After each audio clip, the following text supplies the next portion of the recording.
Hey friends, welcome back. This is Chrissy with Stronger Every Day. It's great to be with you all. Today we are going to talk about James 1 through James 1:12. We're going to read it, kind of talk a little about a few things. We've touched on these in some other videos, but sometimes things need to be repeated. We tend to get some of the trash on repeat in our head, so let's get some of the good, positive, godly things on repeat today. So again, it's James 1:12. It says, God blesses those who patiently endure testing and temptation. Afterwards, they will receive the crown of life that God has promised to those who love him. What this means to me is you keep going when it's hard. You stay close to God. God blesses those who patiently endure testing and temptation. Sometimes I wonder, my first 27 and a half years, if that was part of my test. Was that God testing me to see what I was going to do? Or was that me in my stubbornness saying, refusing to do the things that I know that I could have done to get better? Was it a mixture of both? You know, God allowed what happened to Job. He didn't let it go too far, but he allowed what happened to Job.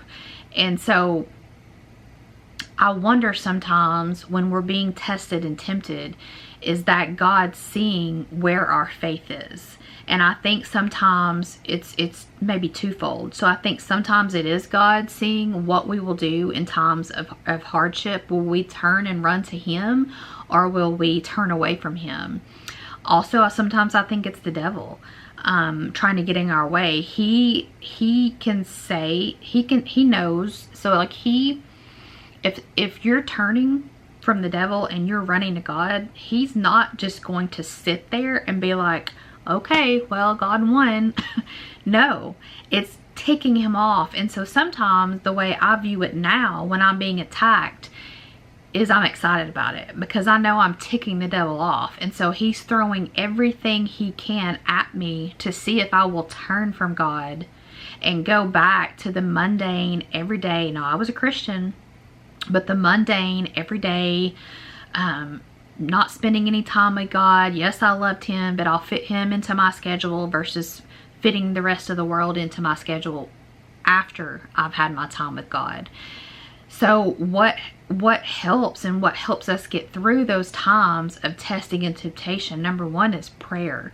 It's praying. It's not only speaking to God and praying to God through prayer, but it's remaining quiet and listening for what he has to say with us. Sometimes I think we get so overstimulated with the television, the internet, the cell phone, the iPad, the Mac, whatever we have. We get so overstimulated with multiple things going on. The radio's going, we're watching TV, our phone's on, we're talking, that we completely tune out and just go deaf to God's word, and we don't hear him. We talk about that still small voice. Sometimes you have got to just tune everything else out, remove all distractions, and spend that quality time with God. And that's praying to him and also listening for him to answer and speak into your heart. Not always is it an audible voice. Sometimes it's what you feel in your heart, and you know it's God because you know his word. Another thing is, when you're struggling, is move. Just do something with your body. It's not healthy, unless you're sick and overcoming an illness, to lay in bed all day long for multiple days in a row. It is not healthy for any part of your body. Move your body. If you're able, move your body. If that means walking around your house, walking around the outside of your house, walking up and down the steps of your apartment building, whatever that means, move your body. Do something to get the blood flowing through your body, the endorphins going in your head. A big one for me is cleaning. I struggle with a clutter, when an area is cluttered or dirty. I don't do well in that circumstance. Now, hear me with this. We have 6 dogs, and I have a big hairy husband. So I have to clean a lot. but I mentally, physically, emotionally, all the things, I feel better in a clean home. Does that mean my home is clean 24/7? Absolutely not. But I'm at my peak, my optimal abilities when I have a clean, clutter-free home. And so whether that's taking it room by room or day by day or whatever that looks like in your certain situation, but just picking up things, not having a bunch of clutter, not keeping on but holding on to a bunch of things that don't mean anything to you.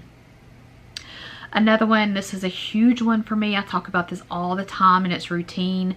This for me is probably one of the most important outside of my relationship with God is my routine.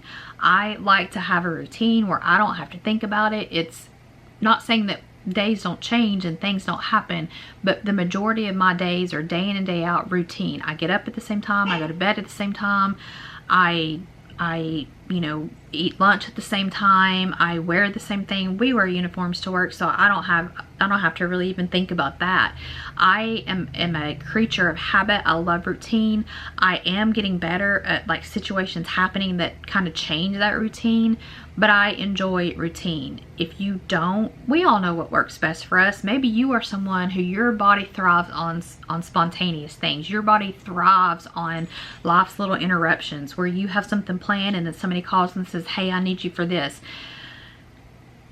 We're all different. We all handle things a different way. I don't ever want you to think that because I'm telling you what works for me, that is what should be done. That's what works for me. Some of these things are going to work, some of them aren't.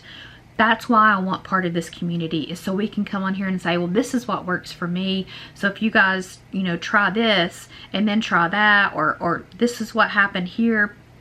A friend of mine was talking about, she's gotten into journaling and it's really helped her.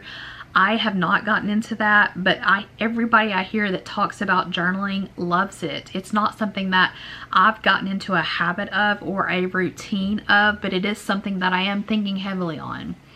Another one is changing your thoughts. I had a 2-part series on this of changing your thoughts constantly. I'll get up sometimes, knock my phone in the floor, turning my alarm off, stump my toe on my little makeup thing that I have sitting there. Maybe one of the dogs threw up in the middle of the night, so I step in and throw up, and I think, well, this is how the day is going to go. I stop myself automatically and say, no ma'am, you had 3 back-to-back things that were like, ugh. However, that is not how your day is going to go. You're going to take that thought out of your mind right now. We're not going to have the whole day like this. That's complete opposite from who I was pre 2.5 years ago. It was, here we go. I knew it. Today's going to just be horrible. Everything's going to be this way. I had a bad attitude the minute I got into the car to get to work, and that bad attitude continued the whole day. And it didn't matter if it was good or bad. It was bad in my eyes. We talked about that. Positive mind is positive lifestyle. Negative mind is a negative lifestyle. I'm not saying some of that can't creep in both ways. But it's changing your thoughts and realizing you have the power to do that. It doesn't matter what thought comes in your mind. You can change it to whatever you want it to change to. Another one that I think is big is doing something for someone else. And sometimes this is something tiny. Not because I have any special skill, just because we've had tons and tons of fur babies throughout life, and so it's cheaper for me to learn how to trim their nails, so do their little mani-pedis. And so throughout life, people and friends will call and say, hey, can you come cut Fluffy's nails? And I have the tools to do it. I have the knowledge to do it, and I'll go do that. It's just something that I do for others versus them having to load that animal up, take them to the vet, pay to have it done, take them back home. Some animals enjoy going for rides, and some animals enjoy going to the vet, and some animals absolutely despise both of them. And so it's just easier on the animal if, you know, I can jump in and help there. It's something little. Maybe, I mean, you might have something completely different. Maybe you're a really good cook and you can cook an extra meal and take to somebody, or whatever that might look like. We've talked about different ways you can help people. Anything that you would enjoy having done for you, most people would probably enjoy having done for them, right? So there's millions of different ways you can bless other people just by simple things. Doesn't always have to cost you anything. It can be 100% completely free. The last thing that I think really helps when we're going through testing and temptations is get out of bed. It's hard sometimes, and I'm not saying don't give yourself grace, but sometimes we just need to get up and get out of bed. Just get up, get out of bed, move forward, right? I'm not saying you have to have a super energetic and super productive day, but get out of bed. It's not good for us just to lay there. It goes back to moving. Move your body, right? The dogs are probably about to start barking because we have a friend stopping by to pick up some eggs. But so if you hear some barking in the background, that's what that is.